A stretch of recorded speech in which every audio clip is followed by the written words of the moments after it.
Welcome back to Quilting, Stitching, and Kitties. Today I'm going to talk to you about temperature quilts. What is a temperature quilt? A temperature quilt is a quilt based upon the temperatures in whatever area you pick. You can have the highs and the lows. You can just have the highs. It doesn't matter. It's whatever you want to do. You can use the current year. You can use previous years.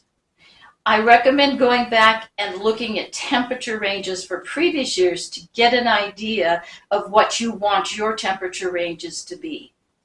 So what else do you need to know? You need to pick out your design and decide how big you want the quilt to be. So you're going to have that in mind first before you decide on what your block size is going to be. So the one I'm going to show you today, my block size is actually a 2.5-inch square, which finishes at 2. I lied. It's a 3-inch square, which finishes at 2.5. And I have 1-inch finished sashing between the rows. And I did start January 1st, 2024. So what else do you have to think about?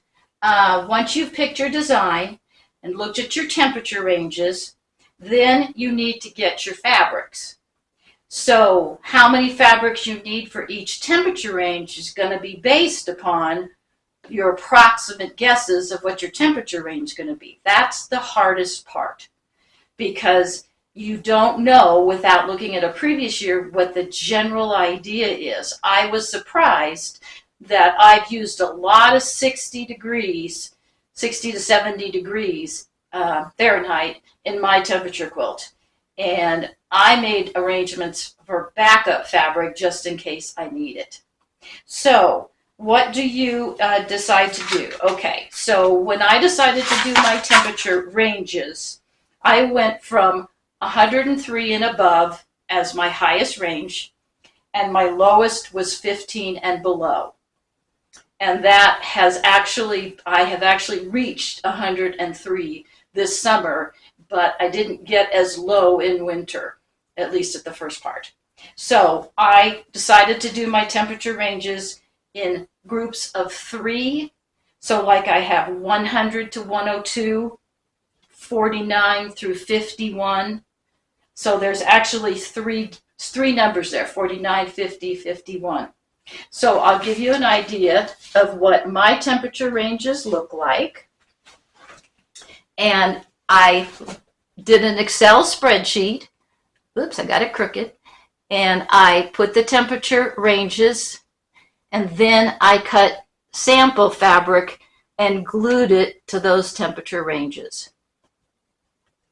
And my spreadsheet for current temperatures, whoops, I'm still crooked, looks like this. So this is I'm currently have done through August 5th, because today is August 6th. So that's how my ranges are. Moda Fabrics has an online form that you can use also, but the lines were really thin. It was kind of difficult to read.